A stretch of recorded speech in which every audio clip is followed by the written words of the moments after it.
These are just some of the things that I use for the homemade dough. Now, when I make homemade pizza, it takes about an hour from very start to very finish. So maybe even a little longer than an hour.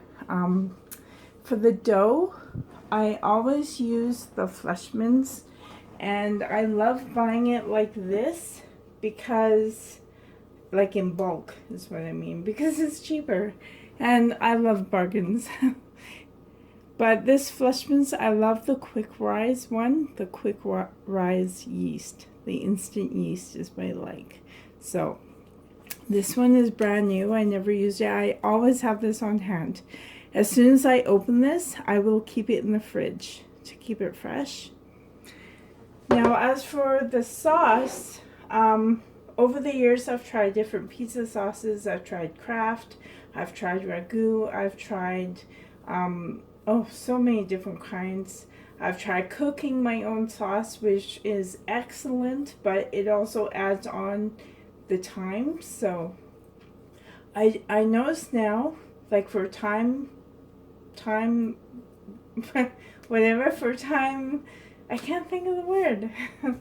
But all I use now is just plain old tomato sauce.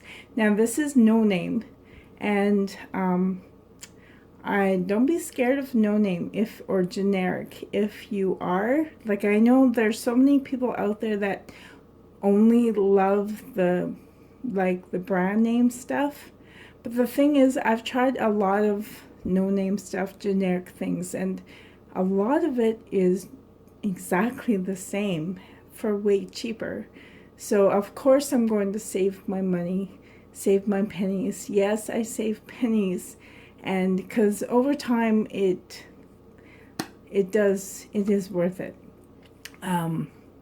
I keep track of, like, I'm very good at budgeting, and I've saved close to $2,000 in groceries because I buy the no-name or generic things. Now, some of the no-name generic things are garbage, but this tomato sauce is really good. I like it. So I have just 230, like just a small can of tomato sauce. And I love this stuff. This is by Epicure. It is a home-based company of spices. If you don't have the marinara sauce, you could just use like Italian seasoning.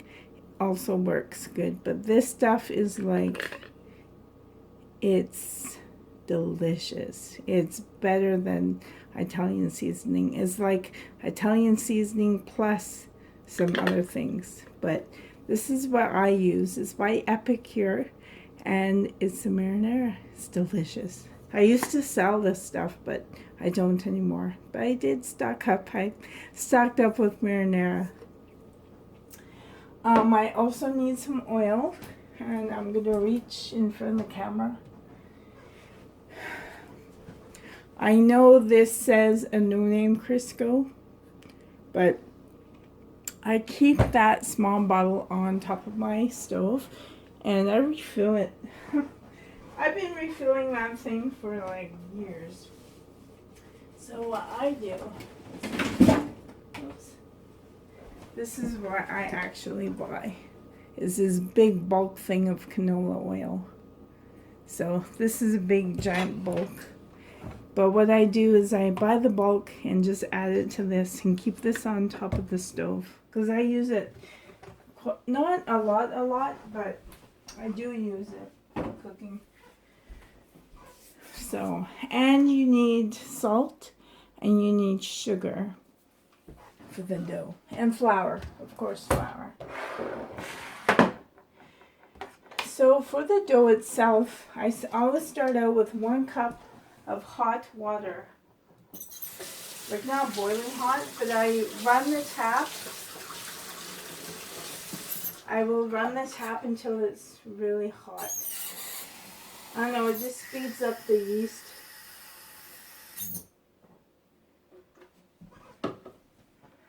So there's my 1 cup of really, really warm water. It's not exactly hot, but it's pretty warm. I'm just grabbing a spoon.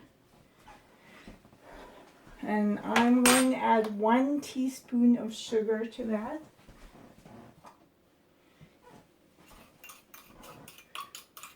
I normally just keep some sugar in this coffee thing, but I'm running out, so I'm going to have to refill it up. So just a little bit more.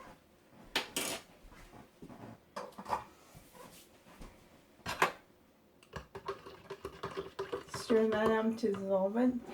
And then I add 1 tablespoon of this yeast. And I noticed that even if it's not quite a full tablespoon, it's fine. Like about that much. Just under 1 tablespoon. And stir that up.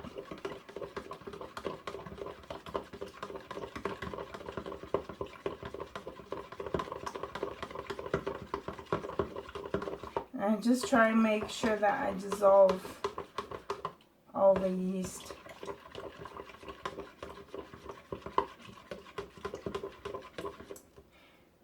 And then I let it sit. I'm going to put this back into the fridge.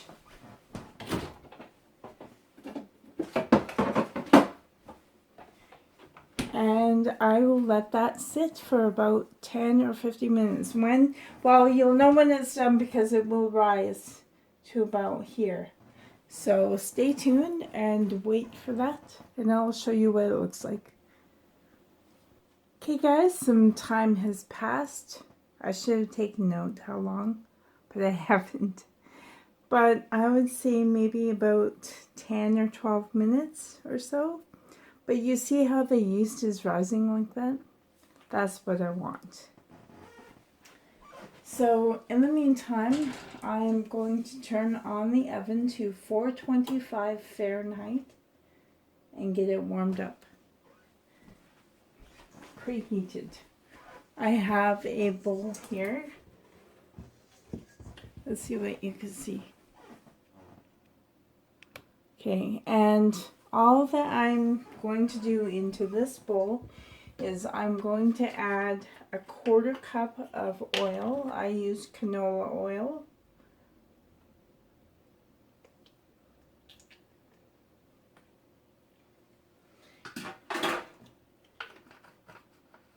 And I need 1.5 teaspoons of salt. So, my squeaky floor. I buy table salt from Walmart, iodized. That's all I use. Although, I should try sea salt. Now, I try not to use exactly 1.5, just slightly under that.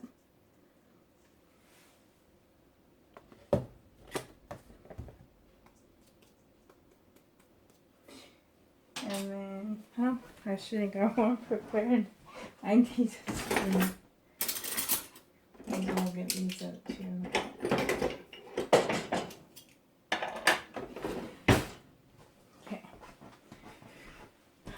So I just have it together and I mix it first.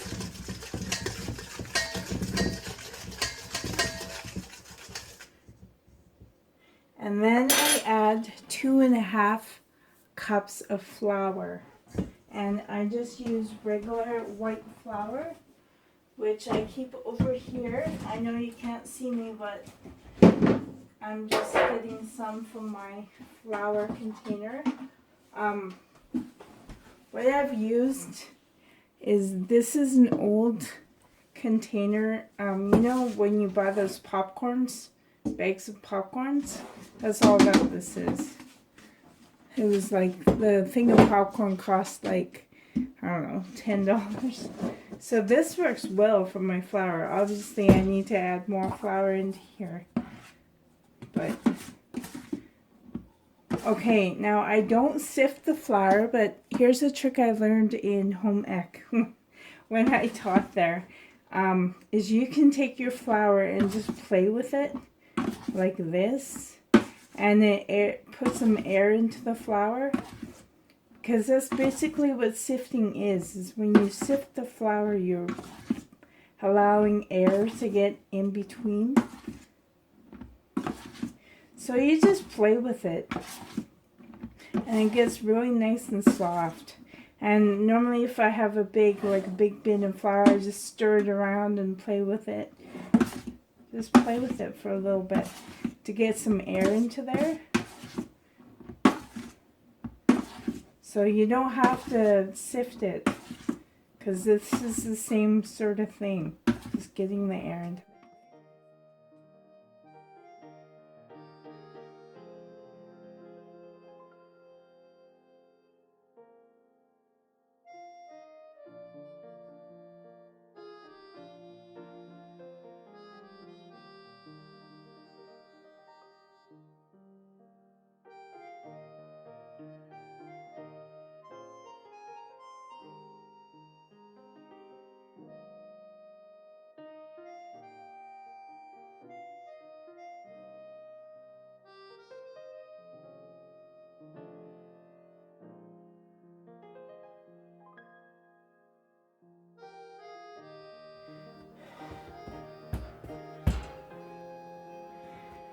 Okay, whew, that's tiring. So when you have a nice dough, like nice and smooth, and spank that bum. That's how you want it. Okay, so I'll clean up this mess, and what I do is, you see that bowl you originally used? I know it's dirty. Whew, I'm just tired. And I know there's a lot of flour in there, but you can plunk it in there anyway. And remember the oven that you're heating up? Whew, should be nice and warm on top. So I take a tea towel, place it over top, put it on top of my stove, and let it rise inside of there. So, whew, I'm so tired. So you see at this size, so you let it sit for another 10, oh it's dirty, for another 10 minutes or so, 10-15 minutes. So yeah, I'll be back and get my breath back. Okay guys, some time has passed, maybe about 25 minutes or 20 minutes, sorry, I didn't keep track. But this is what the dough looks like now. It has risen again, so it looks nice and fluffy. I don't know what you can see. Let's see. Nice and fluffy. And it looks like that. So, now I'll roll out the dough. So, roll out my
I will bake it, and I just bake it until the edges are like golden. I'll show you. I never time it. I do have the oven set at 425 Fahrenheit though, but I do know that all ovens are different. So ours is really old-fashioned, this kind. So I'll cut this up and show you. I'll lift up a little piece and show you the yumminess. So yeah, there you have it. Here's my old oven mitts. They're getting worn out over time. I make a lot of pizzas. Yeah, this one, it's up to you depending on how you like your crust. I like mine on the crispy side. So yeah, that's how it is. Yum yum.